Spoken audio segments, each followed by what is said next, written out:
തല്ലാൻ വേണ്ടി വന്നതാണ് മൊത്തം പ്രശ്നം. അനിയെ അവരിവിടെ തല്ലിക്കൊണ്ടിരിക്കുകയാണ്. അപ്പോൾ ഞാൻ അവിടെ നിൽക്കുകയാണ്. ഓടി വന്നിട്ട് നല്ല നമുക്ക് അവർ പറയാൻ മനസ്സിലാവുന്നില്ല. 2-3 നല്ല തല്ലായി ചാലി പോയി. ഞാനും അവനെ കൊണ്ട് ചാലി പോകണം. ചാലി പോയി 2-3 പേര് അവനെ ചവിട്ടിയിരുന്ന പോലെയല്ലോ കാണുന്നത്. ഞാൻ ചവിട്ടിയാണ്. ചവിട്ടി ചാലിലിട്ടു. ഞാൻ പാൻറ്റും താഴത്ത് അവൻ 2-3 പേര് തല്ലി എൻ്റെ മേലെ വന്ന് പോകണം. അപ്പം എന്നെ കൊണ്ട് ഒന്നിനും പറ്റിയില്ല. എൻ്റെ കത്തിൻ്റെ എവിടെ കത്തിയിരുന്നു? പോക്കറ്റിലുണ്ട്. നമുക്ക് റിക്കവറി നീ കത്തി എവിടെ കളഞ്ഞ് കാണിച്ചല്ലേ? അപ്പോൾ കത്തി എടുത്തു തെറ്റിന്റെ ഈ അറ്റത്ത് അപ്പുറത്തറ്റം കിടക്കണം. അവിടെ ഉള്ളിൽ ഇറങ്ങി ഇവിടെ നിന്ന് ഇറങ്ങി ചാടി 2 ചാടി 2-3 പേര് വന്ന് പോയി തല്ലി. എന്നെ കൊണ്ട് തല്ലാൻ പറ്റിയില്ല. പിന്നെ കാലിൽ തന്നെ എടുത്ത് പോയി. അവിടെ തന്നെ എടുത്തു. ഈ ആ ചെരുപ്പില്ലേ? ആ ചെരുപ്പൊക്കെ അല്ല ഞാൻ മാത്രമേ മഞ്ഞ ഡ്രസ് അതോടെ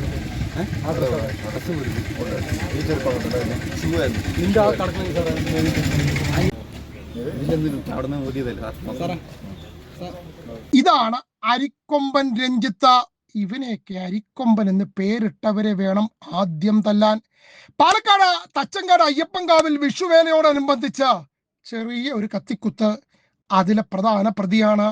മൂപ്പര് മാത്രമല്ല, ദാ ഈ വരുന്നവരുമുണ്ട്. പ്രതികളുടെ എണ്ണം കൂടാനുള്ള സാധ്യതയാണ് രാശിയിൽ കാണുന്നത്.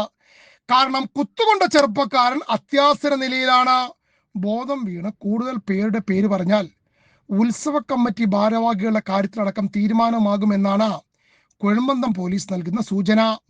ഇനി അരിക്കൊമ്പൻ ഇടയാനുള്ള കാര്യം എന്താണെന്ന് ചോദിച്ചാൽ, അരിക്കൊമ്പന്റെ അനുജൻ ജയസൂര്യയെ ഉത്സവം കാണാനെത്തിയ പല്ലഞ്ചാത്തന്നൂർ സ്വദേശിയുടെ ബൈക്ക് തട്ടി. അതിനെ ചൊല്ലി 1ഉം 2ഉം പറഞ്ഞു. പിന്നെ അടിയായി, കൂട്ടത്തല്ല്. അനിയനെ തല്ലിയാൽ പിന്നെ അരിക്കൊമ്പൻ വെറുതെ ഇരിക്കുമോ? ആളുകൾ ഉത്സവത്തിന് പോകുമ്പോൾ പണമാണ് എടുക്കുന്നത്. പക്ഷെ അരിക്കൊമ്പൻ എടുത്തത് കത്തിയാണ്. കത്തിയെടുത്ത് കുത്തി. കുത്തേറ്റയാൾ ഗുരുതരാവസ്ഥയിൽ ആശുപത്രിയിലാണ്.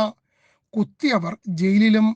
ബാക്കി കഥ ആശുപത്രിയിൽ ഉള്ളയാൾക്ക് ബോധം വന്നതിന് ശേഷം പറയാം.